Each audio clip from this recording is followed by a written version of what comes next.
So 3 years ago, Renee, my boss, told me, hey, do you want to go to Cleveland? So I told my wife I was about to get married, and we were thinking about going to Spain to do another master's in, sustainability and some other stuff that I was seeing. And I got offered a job, and I told her, she told me, like, where's Cleveland? And I'm between Chicago and New York. And she's like, oh, that's great. I didn't tell her that it was a little bit farther, but it's been extremely interesting. I have a great job. I basically work and party at the same time. I've been traveling. I've been in Korea, in India, in Malaysia, in Mexico, in Spain, in UK, in Germany, with the company, and it's been amazing. I mean, there's a lot of potential, there's a lot of things that we can do. So everything starts with the idea of innovation, right? How to be different, how to really put yourself in a position where you say, you know what I have is unique, it brings value to everybody, and somebody else outside wants it. And what I can tell you, the hardest part is finding that company. There's, I don't know how many billions of companies in the world. How do you find a company that could potentially use your product, and it's not one-time sale, it's a $1 million, billion-dollar sale? So I was told in a very nice way by my boss, he told me, I'm hiring you to run the new business development, and it's going to be me and you, and I'm going to be basically not doing anything. So it's up to you to create new business for the company. So, okay, great. So where do you start, right? What is my responsibility? What do I do? So I've been reading a lot about innovation. I've been failing fast, failing forward. I've been trying to see where I learn better. I really, it's amazing, but one of my things that I've learned about me in the last 3 years is I really like to learn. So I've been reading and researching and going to trade shows, going to conferences. I've been in the back-end innovation, I've been in the front-end innovation, I've been in trends, watching seminars. This business innovation, it's amazing. It's everywhere. It's very, very happy. Everybody talks about it. It's extremely hard. There's no one road that takes you to innovation. You got to be very careful what you do. And one of the things that I can tell you about our company, and I was talking to a person right now about it, is Smithers Oasis is a privately held company, and it's basically on this, you can see it on the world, where we're gray, we're not there. Everywhere else, Smithers Oasis, you can find Smithers Oasis there. So we manufacture in 19 facilities around the world. We have distributions in other 32, and we have the capacity to hit 132 countries. So Smithers Oasis has 80% of the floral market of the world. So we have the capacity to really, really do a lot of good and a lot of different things in different parts of the world. And the other thing that Smithers Oasis does very good is we don't control everything in corporate. We have each country locally with their own responsibilities, their own marketing, their own everything, and they do their own stuff that works. We don't want to push something that works in Mexico into the United States because probably it's going to fail. We don't want to push something that works in India, go to Mexico. We're very similar. I was there 3 weeks ago, and it's amazing the similarities between India and Mexico, but the country and the market is very, very different. You cannot do it the same. So, what do we do? Who is Smithers Oasis? Smithers Foams, the unit that I work for, we now, this end of the year, are going to potentially become the third largest part of Smithers Oasis. We just found a company that they discover a unique thing that they can do with our foam, and we basically are breaking the way that medicines are going to be transporting probably in the future. And the idea is, when you talk about medicines right now, everything is injected to you. It's a live organism that is injected to your body so that your body reacts faster to that vaccine. And the only reason to do that is because when you transport a vaccine or a medicine to other parts of the world, temperature, pressure, and yeah, it's very important. So what happens is you have to control everything in room temperature, you have to control everything in a cold temperature, you have to control everything in a hot temperature, and the only way to do that is to have a passive container that can hold for X amount of hours, going from point A to point B, so nothing happens. So when the doctor pulls it out and puts it into the patient, everything is working fine. So we've discovered that. We have another unit that inside of Smithers Oasis that is basically just to protect flowers. Once that you cut the flower and you put it on a vase or you put it on a bucket and it's transported from, let's say, the beautiful flowers that we have here in Cleveland, they're not grown here in Cleveland. They're probably grown in Kenya, in Colombia, in Ecuador, and they're shipped from those countries here to Cleveland so we can buy them in the store. So we have a unit that controls that. We have another unit that is about making flower arrangements. So Smithers Oasis was created in 1956 by V.L. Smithers, and he invented floral foam.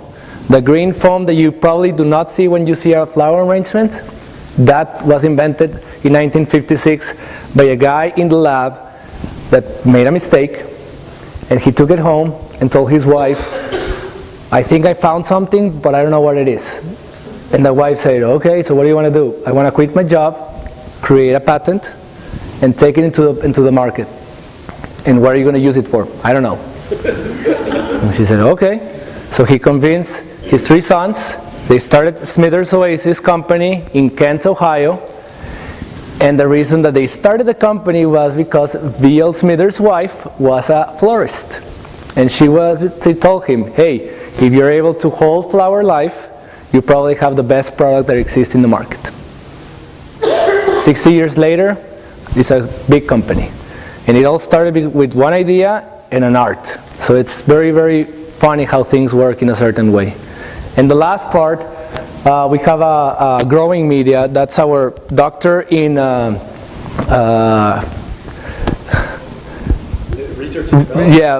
sorry. And Dr. Vijay Rapaka and his son, and they're basically putting water on our foam. You put seeds. You can grow lettuce, tomato, strawberries, cucumbers, any type of fruit that you may think could be grown potentially in our foam. And just think about this. The amount of people that exist in the world and the amount of fertile land that we have right now do not match. So the only way for us to be able to have fruits and vegetables right now in Cleveland, fresh, is to be able to grow stuff in hydroponics, control atmospheric environment with controlled water, controlled temperature to be able to grow something fast. So I always tell my wife this and she always gets mad because the tomatoes that you see in the store that are like, Jesus Christ, what happened with that? It's not hormones, it's a seed that was modified to grow a tomato in 3 or 4 weeks, that size. They don't put anything to the seed once that it's there. It's done on the lab, somebody else modifies the seeds, and then they put it inside, and it starts growing. And it's because people eat every single day. And there's a lot of people that you have to feed, and there's a lot of things that you have to do. And the only way to keep up on this is doing stuff like this. Okay? So, science, technology, engineering, and math create something ugly, but something that works.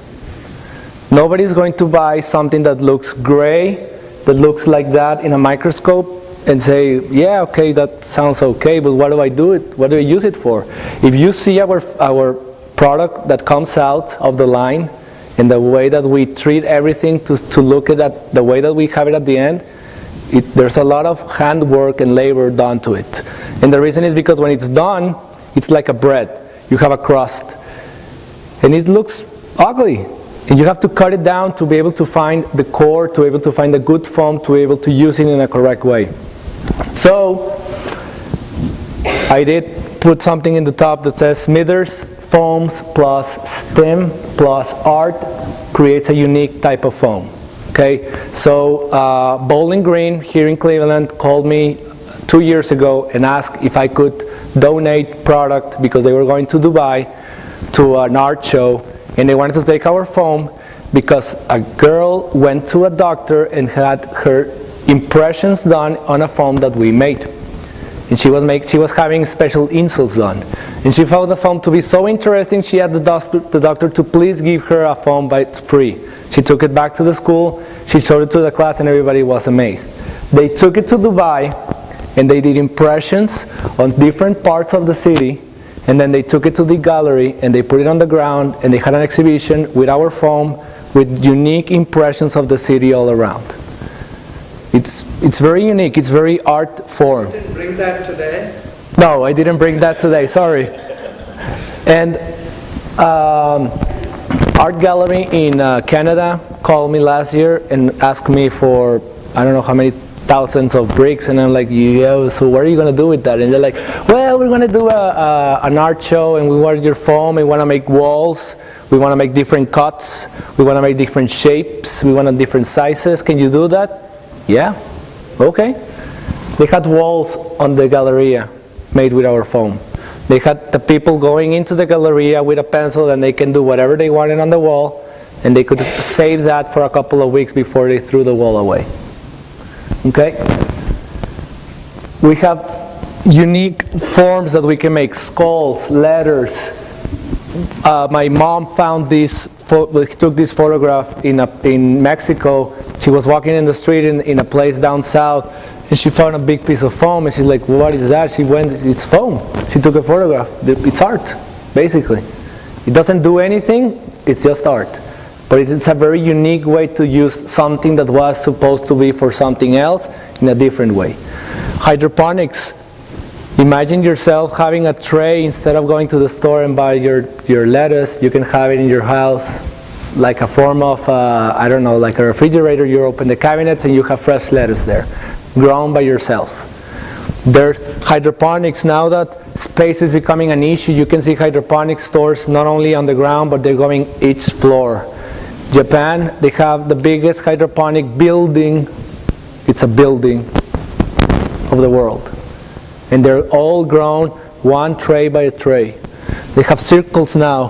The way that they grow things that are grown from ground up on the bottom part, and things that are grown from up down on the top part. We can make teddy bears. We can make Chichen Itza, head of a snake. This is a photograph that I took on the airport of Singapore. This is our foam in the back with flower arrangements, and it's basically that photograph over there, the way that the foam is. You don't see the foam, you only see the other part, but it's technology and math being placed together to create science, to create art, sorry. And the reason of this is, if you don't put it in a certain way, this thing drops down completely. So the artists you were saying this before, the artists were using steam before steam became a thing, right? We have towers now for hydroponics. We have paint. We have protective skulls that you can use for if you want to ship stuff around the world. Instead of using the peanuts, or instead of using something else, you can use a foam that protects that and holds it in a certain way. We have flower food that is part of our another unit that we have to be able to, once that you cut the flowers, you take it to your house, you clean the vase, you clean the flowers, you put them on the vase, and they last 14 days instead of 3. I met a customer of us from Chile, and they said when we came to live, they were working in Procter & Gamble, and they came to the United States for 3 years. They were from Chile. They came to Cincinnati, and she told me that when she arrived to the United States, she thought that the flowers here were magic because they didn't die after 3 days, and she didn't realize that it was only because you add something else to the water. Okay, so India, it's a country that is becoming very, very important for a lot of different industries and a lot of different things, because they have very, very smart people. There are a lot. and they are willing to work and they're willing to learn.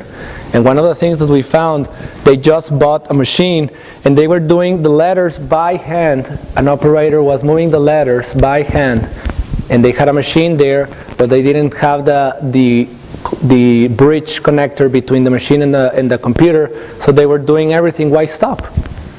I could imagine here in the States or in Mexico, like, no, we'll wait, right? No, we'll do it.